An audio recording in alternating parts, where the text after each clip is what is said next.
ہر روز روزہ رکھتا تھا وہ سرور عرب، ذکر خدا میں کٹتی تھی رو کر تمام شب۔ دنیا میں تھے پر ان کو نہ دنیا کی تھی طلب، فرماتے تھے یہ آتا تھا وقت نماز جب۔ میں کیا ہوں بندگی ہے میری کس شمار میں، عاجز ہوں میں عبادت پروردگار میں۔ سیدنا علی المرتضیٰ رضی اللہ تعالیٰ عنہ عام الفیل سن 30 میں آقا صلی اللہ علیہ وآلہ وسلم کی صحبت میں آنکھ کھولتے ہیں، کیونکہ جب آقا صلی اللہ علیہ وآلہ وسلم کے دادا جان حضرت عبد المطلب کا وصال ہوا تو آپ نے حضرت ابو طالب کی یہ ڈیوٹی لگائی کہ وہ رسول اللہ صلی اللہ علیہ وآلہ وسلم کی پرورش کریں۔ یوں جس گھر کے اندر حضرت علی المرتضیٰ رضی اللہ تعالیٰ عنہ کی ولادت ہوتی ہے، اللہ کے رسول صلی اللہ علیہ وآلہ وسلم اس گھر کے اندر موجود ہوتے ہیں۔ اور جب اللہ کے رسول صلی اللہ علیہ وآلہ وسلم معاش کی طرف گئے اور آقا صلی اللہ علیہ وآلہ وسلم نے کمانا شروع کیا تو آپ صلی اللہ علیہ وآلہ وسلم نے حضرت علی المرتضیٰ کی کفالت کی ذمہ داری اٹھا لی۔ یوں پہلے دن سے لے کر جب تک رسول نبی علیہ السلام اس دنیا کے اندر موجود رہے، حضرت علی المرتضیٰ آقا علیہ السلام کی سنگت کے اندر رہے۔ آپ رسول خدا کے ساتھ غزوات میں شریک رہے اور فاتح خیبر و بدر و حنین کہلائے، مگر کبھی جنگ میں بھی آپ نے حدود الہی سے تجاوز نہ کیا، اور یہ کام امام خدا ہی کر سکتا ہے۔ ایک بار جب دشمن نے مغلوب ہو کر آپ کے چہرے پر تھوک دیا تو آپ اس کے سینے پر سے اتر آئے کہ اگر اب میں نے اسے قتل کیا تو اس میں رضائے الہی کے ساتھ میرا نفس بھی شامل ہو جائے گا۔ یہ شجاعت کی ایک اعلیٰ ترین مثال ہے جس کی کوئی نظیر پیش نہیں کی جا سکتی۔ حضرت علی المرتضیٰ رضی اللہ تعالیٰ عنہ کا شمار ان لوگوں میں ہوتا ہے کہ جنہوں نے ابتدا ہی میں اسلام قبول کر لیا۔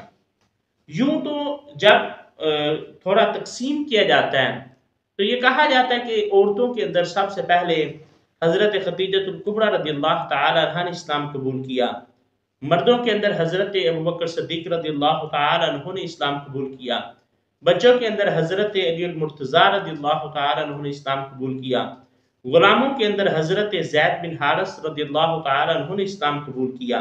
لیکن اسلام قبول کرنے میں اولین جو دستہ تھا ان میں حضرت علی المرتضیٰ رضی اللہ تعالیٰ عنہ کا بھی شمار ہوتا ہے۔ آپ رضی اللہ تعالیٰ عنہ کی عمر مبارک اس وقت 7 سال تھی۔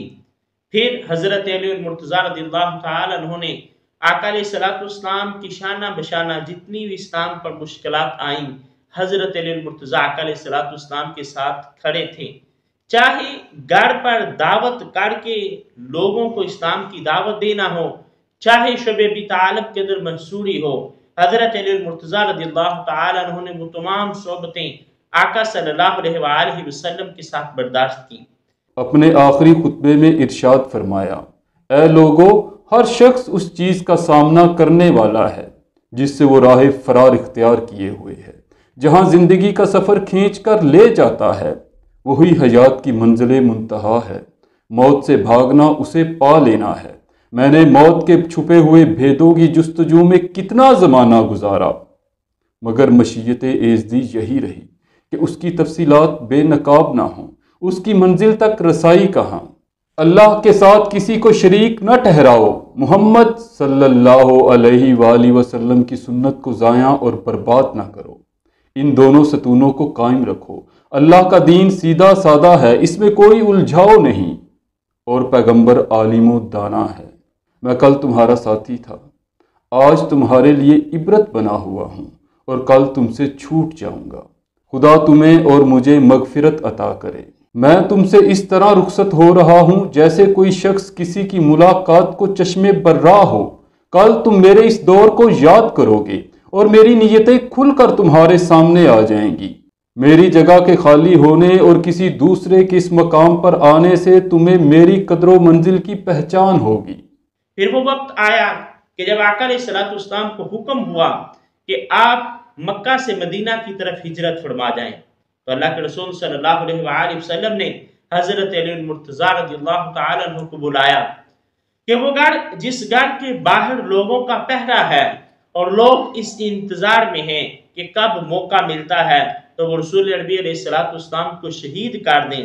اس بستر پر اللہ کے رسول صلی اللہ علیہ وآلہ وسلم نے حضرت علی المرتضیٰ سے کہا، علی آج کی رات اس بستر پر سو جاؤ، تمہارا کوئی نقصان نہیں کر سکتا، پھر لوگوں کی ایمانتیں لوٹا کر مدینے آ جانا۔ حضرت علی المرتضیٰ رضی اللہ تعالیٰ عنہ سے پوچھا گیا تو آپ نے کہا، اس رات سے زیادہ سکون کی نیند مجھے کبھی بھی نہیں آئی، کیونکہ اللہ کے رسول صلی اللہ علیہ وآلہ وسلم نے فرما دیا تھا کہ آج رات تمہیں کوئی نقصان نہیں پہنچا سکتا۔ یہ حضرت علی المرتضیٰ رضی اللہ تعالیٰ عنہ کا تیقن تھا۔ آقا علیہ السلام کی بات پر یقین تھا کہ وہ بستر جو موت کا بستر تھا، کہ جس پر لوگوں کا پہرا لگا ہوا تھا، حضرت علی المرتضیٰ رضی اللہ تعالیٰ عنہ بے فکر ہو کر اس بستر پر سو جاتے ہیں، فقط اس لیے کہ محمد عربی علیہ السلام کی زبان سے یہ نکلا تھا کہ علی آج کی رات تمہیں کوئی نقصان نہیں پہنچا سکتا۔ جب آقا علیہ السلام مکہ سے مدینہ تشریف لے گئے تو حضرت انس بن مالک رضی اللہ تعالی عنہ کے گھر میں آپ صلی اللہ علیہ وآلہ وسلم نے مہاجرین اور انصار کو جمع کیا۔ 45 مہاجرین اس مکان کے اندر موجود تھے۔